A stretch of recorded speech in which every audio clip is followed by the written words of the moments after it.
Welcome you all to our YouTube channel Mahabodhi IAS. यह video उन बच्चों के लिए है, उन कैंडिडेट्स के लिए है जो यूपीएससी 71st के पीटी एग्जामिनेशन में सफल नहीं हो सके। बहुत सारे ऐसे कैंडिडेट्स होंगे जो यूपीएससी 71st पीटी एग्जामिनेशन को क्लियर किया हुआ है। वैसे सारे कैंडिडेट्स को congratulation and best wishes for your mains examination. लेकिन वो कैंडिडेट्स जो पीटी नहीं क्लियर कर सके, अब उनका क्या होगा? वह एक सोच में पड़े होंगे कि हमारा आगे का क्या स्ट्रैटेजी होना चाहिए। सिर्फ इतना ही नहीं, वो निराश भी होंगे, थोड़े से दुखी भी होंगे, क्योंकि निश्चित तौर से अगर आपका कोई भी एग्जामिनेशन क्लियर नहीं होता है, विशेषकर बीपीएससी जिसमें आप मेहनत करते हैं, सालों भर मेहनत करते हैं, और आपका एग्जामिनेशन क्लियर नहीं होता है, तो हर किसी को हताशा और निराशा तो हाथ आती है। लेकिन इस निराशा और हताशा की जो भावना है, इसी को आप अपनी सफलता के स्रोत के रूप में यूज कीजिए। यह निराशा और हताशा की भावना के अंदर निहित ऊर्जा है, इसको आप अपनी सफलता के लिए इस्तेमाल कीजिए। लेकिन अभी आगे आने वाले समय में आप बहुत सारे कॉम्पिटिटिव एग्जामिनेशन की तैयारी कर रहे होंगे, यूपीएससी, बीपीएससी और different PCS examination, competitive examination. जो मोस्ट इम्पॉर्टेंट प्रॉब्लम है कि जब हम किसी एग्जामिनेशन में फेल होते हैं तो हम इतने दुखी हो जाते हैं कि हम फिर अपने नेक्स्ट एग्जामिनेशन की तैयारी में न लगकर कुछ दिन तक बिल्कुल निराशा में चले जाते हैं, अवसाद में चले जाते हैं। तो हमें ये स्ट्रैटेजी अपनाना नहीं है। हमें सबसे पहले इम्पॉर्टेंट हो जाता है किसी भी कैंडिडेट्स के लिए, आप किसी भी एग्जामिनेशन की तैयारी अगर कर रहे हो, ये स्पेशली जो बीपीएससी का एग्जामिनेशन, इसका जो पैटर्न है, इसको मैं ध्यान रखकर इस वीडियो में आपको बताऊंगा कि आपके पहले पीटी के रिजल्ट में नाम नहीं आने के पीछे क्या कारण है, उसका एनालिसिस करना बहुत इंपॉर्टेंट है। तो सबसे पहले आपको जो है अपने रीजन्स समझने होंगे कि why you did not clear the 71st BPSC PT examination. जो बच्चे 14,000 बच्चे जिन्होंने क्लियर किया है, उसमें और आप में क्या अंतर है, ये बहुत इंपॉर्टेंट जो आता है। जब आप ये डिफरेंस को समझेंगे, जब अपने आप को उनके सामने रख कर देखेंगे, तो उनके स्ट्रैटेजी और आपके स्ट्रैटेजी में क्या डिफरेंस रहा जो आप पीटी एग्जामिनेशन को क्लियर नहीं कर पाए। तो निश्चित तौर से इस बार जो कट ऑफ गया है 88 गया है। और आप देखिए पूरे यूट्यूब में बीपीएससी से संबंधित जितने भी चैनल्स हैं, वो बड़े बड़े दिग्गज कोचिंग चैनल्स हैं। लेकिन अगर आप महाबोधि आईएएस की वीडियोज़ को देखें, हमने पहले ही डिक्लेयर किया था कि जो हमारा प्रोडिक्शन है वो हम साइंटिफिक तरीके से करते हैं और बिल्कुल एक्यूरेट 88। आप मेरा वीडियो देख लीजिए, जितने भी वीडियो हैं, मेरा रेंज यही था 85 टू 90 के बीच में, और 88 इस पर कट ऑफ गया है। तो निश्चित तौर से हमारा जो एक्सपीरियंस है उसके आधार पे हम चीज़ों को लेकर आते हैं, और मैं आशा करता हूँ कि आप लोग हमारे इस चैनल को ऐसे ही लाइक, सब्सक्राइब और शेयर कीजिए। हमारे चैनल का सब्सक्रिप्शन व्यूअरशिप बहुत ही कम है। सो मैं आप सभी से रिक्वेस्ट करता हूँ कि प्लीज़ हमारे चैनल को अधिक से अधिक सब्सक्राइब कीजिए, ताकि हम मोटिवेट होकर आपके लिए अच्छे अच्छे वीडियो लेकर आ सकें। अब आगे चलिए, आगे बढ़ते हैं। जब सब आपको सब्सक्राइब करना होगा कर लीजिएगा, नॉट एन इशू। सो हम रीजन को समझते हैं। तो इसके रीजन, सबसे पहले तो आपको आपके फेलियर्स के रीजन एनालाइज करने होंगे। तो आपका जो है एग्जामिनेशन के पॉइंट ऑफ व्यू से जो आपके स्ट्रेंथ और वीकनेस है उनको देखना पड़ेगा कि आपका वीक एरिया कौन है। स्ट्रेंथ से भी ज़्यादा इंपॉर्टेंट हो जाता है आपके वीक एरिया को एनालाइज करना।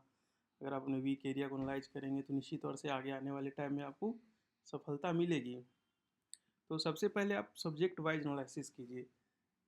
बीपीएससी एग्जामिनेशन में जो जो पेपर होते हैं उसमें main paper general knowledge, current affair और एप्टीट्यूड या मैथमेटिक्स, तीन पार्ट्स में हम इनको बांट सकते हैं। तो इन तीनों पार्ट को अलग अलग एनालाइज करना पड़ेगा आपको। मैथमेटिक्स में क्या आपने 10 में से 10 सही किया, क्योंकि क्वेश्चन बीपीएससी में जो एप्टीट्यूड के पूछे जाते हैं वो इजी होते हैं। अगर उसमें भी आपसे गलती हो रही है तो उस एरिया पे आप काम कीजिए, क्योंकि वो 10 मार्क्स ऐसे हैं जो निश्चित तौर से कोई भी बच्चा अचीव कर सकता है, कोई भी कैंडिडेट अचीव कर सकता है। तो वहाँ आपको मिस नहीं करना। अगर आपने एक पॉइंट भी मिस किया, आपने एक पॉइंट भी लूज किया है, तो आपने बहुत कंपटीशन में 10,000 बच्चों से पीछे चले गए हैं। क्योंकि आपको पता है कि अभी हर साल बीपीएससी में कम से कम 4 से 5 लाख बच्चे फॉर्म भर रहे हैं, और 3 लाख बच्चे तो अपीयर हो ही रहे हैं। तो आपको मैथमेटिक्स वाले पोर्शन में बिल्कुल लूज नहीं करना है marks. Next come the current affair question. So current affair वाले पोर्शन में भी मैं आपको आगे स्ट्रैटेजी बताऊंगा, और साथ ही साथ अब सब्जेक्ट वाइज तो जैसे आपको पता है कि सिलेबस आपका है, उसमें पॉलिटी है, हिस्ट्री है, इकोनॉमिक्स है, साइंस है, ज्योग्राफी है। ये सारे क्वेश्चंस जो है जनरल स्टडीज़ के अंदर आते हैं। तो इसमें आप देखिए कि किस पेपर में आपने जितना भी स्कोर किया उसमें सबसे अच्छा स्कोर किस में आया आपका। अगर आप पॉलिटी में आया है, हिस्ट्री में आया है, तो इट मीन्स कि आपका वो पोर्सन, वो सब्जेक्ट अच्छा है। बट इट डजेंट मीन कि आप जो बाकी सब्जेक्ट हैं उसको आप इग्नोर करें। अगर आपका एक पोर्शन पॉलिटी अच्छा है और हिस्ट्री में आपका जो है अच्छा परफॉर्मेंस नहीं रहा, इसके लिए इंपॉर्टेंट क्या है कि आप रेशियो निकालिए। जितने क्वेश्चन आपने उस सब्जेक्ट में अटेम्प्ट किए, सो आपको राइट और रॉन्ग का रेशियो निकालना चाहिए। क्योंकि अभी आप सबको पता है कि बीपीएससी ने जो है सारे बच्चों के, सारे कैंडिडेट्स के आंसर की को रिलीज़ कर दिया है, उनके मार्क्स को रिलीज़ कर दिया है, उनके मार्कशीट को भी रिलीज़ कर दिया है। इतनी ट्रांसपेरेंसी के साथ कमीशन अगर काम कर रहा है, तो आपको जो भी कमीशन आपको टूल्स दे रहा है उसको आपको अपने स्ट्रेंथ और वीकनेस को एनालाइज करने में यूज़ करना चाहिए, नेक्स्ट प्रिपरेशन में, स्ट्रैटेजी में लगाना चाहिए। तो आप देखिए, आप अपने ओएमआर शीट से मैच कीजिए, आपके कितने मार्क्स आ रहे हैं मैच कीजिए, और हर पॉइंट में, हर सब्जेक्ट में देखिए आपने कितने नंबर ऑफ़ अटेम्प्ट्स किए और कितने आपके रॉन्ग, और रेशियो क्या, कितना रॉन्ग और सही का जो है रेशियो निकालना बहुत ज़रूरी है। अगर आपने मान लीजिए कि 40 क्वेश्चन अटेम्प्ट किया और उसमें से 20 आपके ठीक है, तो 50% का रेशियो सही नहीं है। लेकिन अगर आपने 10 क्वेश्चन अटेम्प्ट किए, उसमें से 7 आ रहा है, तो ये रेशियो बेटर माना जाएगा। तो ये इम्पॉर्टेंट है, हर सब्जेक्ट में आप रेशियो को जो है एनालाइज कीजिए। नेक्स्ट देखिए, एक इम्पॉर्टेंट पॉइंट हो जाता है करेंट अफेयर्स। सो करेंट अफेयर में जो ट्रेंड है, यूपीएससी के जो ट्रेंड्स हैं उससे मिलता जुलता बीपीएससी में क्वेश्चन पूछे जाने लगे हैं। और बहुत सारे जो बीपीएससी की तैयारी कराते हैं, वो चैनल आपको क्या है कि बिहार पे बहुत ज़्यादा फोकस करा देते हैं। दो तीन एग्जामिनेशन, रिसेंट जो दो तीन एग्जामिनेशन बीपीएससी ने कंडक्ट कराए हैं, for example 70th, 71st and this 69th, तो मुझे लगता है दो तीन एग्जामिनेशन में ट्रेंड काफ़ी चेंज हुआ है। अब सिर्फ बिहार पे फोकस्ड क्वेश्चन और करंट अफेयर्स नहीं आ रहे हैं, रैदर अब नेशनल करंट अफेयर्स और इंटरनेशनल करंट अफेयर्स को भी बहुत इंपॉर्टेंस मिल रहा है। तो ये बहुत इंपॉर्टेंट हो जाता है आपके लिए, सभी प्रिपरेशन करने वाले कैंडिडेट्स के लिए, कि आप सभी अपना पूरा फोकस जब करंट अफेयर की तैयारी करते हैं ना, तो 50-50 कीजिए। नेशनल को बिल्कुल इग्नोर मत कीजिए, आप इक्वली बिहार को भी कीजिए, क्योंकि कब स्ट्रैटेजी चेंज हो जाए यू नेवर नो। हो सकता है कि बिहार जो है आप कई बार ज़्यादा पूछ ले सवाल करंट अफेयर का, पर अभी जो ट्रेंड चल रहा है उसके हिसाब से आपको क्या है कि बराबर फोकस करना है, राष्ट्रीय और बिहार के घटनाक्रम पे बराबर फोकस करना है। हम क्या करते हैं बीपीएससी के प्रिपरेशन के क्रम में, बिहार से संबंधित जो न्यूज़ और करंट अफेयर्स हैं उनको ज़्यादा कवर करते हैं। ऐसा नहीं करना, नेशनल को इग्नोर नहीं करना है। और ये एप्टीट्यूड सेक्शन के बारे में तो ऑलरेडी आपसे बात हो चुकी है, इसमें आप फोकस कीजिए। अगर आपका एक क्वेश्चन भी गलत हुआ है, मैं अगेन रिपीट कर रहा हूँ, 10 में से एक क्वेश्चन भी आपने अगर गलत किया है, इट मीन्स कि आपको इस सेक्शन में काम करने की आवश्यकता है। अभी इसके बाद देखिए आपका क्या स्ट्रैटेजी होना चाहिए 72nd पीटी के लिए। तो मोस्ट इम्पॉर्टेंट चीज़ है, अभी से आप प्रीवियस ईयर क्वेश्चन बनाने में लग जाइए। अब जब मैं प्रीवियस ईयर क्वेश्चन की बात कर रहा हूँ, तो नॉट ओनली बीपीएससी, यूपीएससी के भी प्रीवियस ईयर क्वेश्चन बना लीजिए, यूपी पीसीएस के भी बना लीजिए। और इन सब का बेहतर ऑप्शन ये है कि आप जो है घटना चक्र के जो क्वेश्चन हैं उनको कर लीजिए। तो घटना चक्र के क्वेश्चन आप बना लेते हैं तो आपकी स्ट्रेटजी, आधा प्रिपरेशन तो वहाँ से हो ही जाता है। अब नेक्स्ट जो है मैंने लिखा है इसमें फोकस्ड रिवीजन।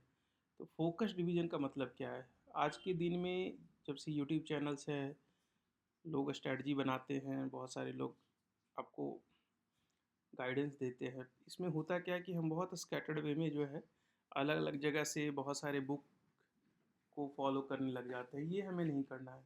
मैं आज भी मानकर चलता हूँ कि बीपीएससी के प्रिपरेशन के लिए लूसेंट की जो बुक है, लूसेंट, यस मैं अगेन रिपीट कर रहा हूँ, लूसेंट की बुक गुड इनफ है। अगर उस बुक को आप 10 बार पढ़ लेते हैं, सॉरी 5 बार पढ़ लेते हैं, तो इससे ज़्यादा आपको कहीं कुछ उस बुक को अच्छी से पढ़ के समझ लेते हैं तो कहीं कुछ ज़्यादा बाहर जाने की ज़रूरत नहीं है। उसके सारे चैप्टर को एक-एक चैप्टर को बार-बार रिवाइज़ कीजिए और प्रीवियस ईयर क्वेश्चन पेपर घटना चक्र को बनाइए। इससे ज़्यादा आपको कुछ करने की आवश्यकता नहीं है। और इसके बाद देखिए मॉक टेस्ट ज़रूर दीजिए। ऐसे बहुत सारे बच्चे होंगे जिन्होंने ऑनलाइन मॉक टेस्ट दिया होगा। तो मैं अगेन कहता हूँ कि ऑनलाइन मॉक टेस्ट और जब आप एक फिजिकल मॉक टेस्ट देते हैं तो दोनों में अंतर होता है। तो मेरा रिक्वेस्ट अगेन है कि अगर आप ऑनलाइन मॉक टेस्ट दे रहे हैं, कई बार सुविधाजनक हो जाता है कि अपने घर से ऑनलाइन मॉक टेस्ट दे देते हैं, पर मैं फिर भी आपको जो है यही कहूँगा कि ऑनलाइन मॉक टेस्ट मत दीजिए। इफ़ पॉसिबल, अगर आपके लिए संभव हो, यथासंभव हो, तो सेंटर पर जाकर दीजिए और किसी अच्छे कोचिंग का दीजिए जिनका जो है ट्रेंड अभी रिसेंट जो बीपीएससी एग्जामिनेशन से मैच करने वाला उनका जो ट्रेंड है उस हिसाब से दीजिए।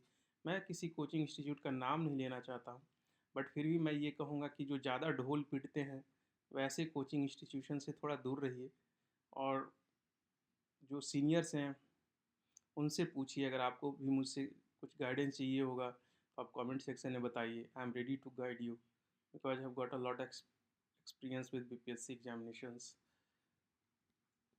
इसके बाद मैंने आपको बताया focus equally on national Bihar current affairs.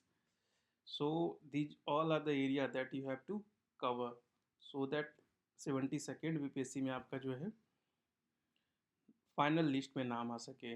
Not only PT, final list में नाम आ सके। हमारा अल्टीमेट गोल क्या है? अल्टीमेट गोल है फाइनल लिस्ट में नाम आना। हम कई बार कॉम्प्लिसेंट हो जाते हैं कि हमारा पीटी हो गया। अरे भाई, पीटी होने से क्या होता है? PT is not the ultimate goal. Final result में नाम होना चाहिए एसडीएम और डीएसपी में। चलिए, हमारे चैनल को लाइक सब्सक्राइब कीजिए। Thank you.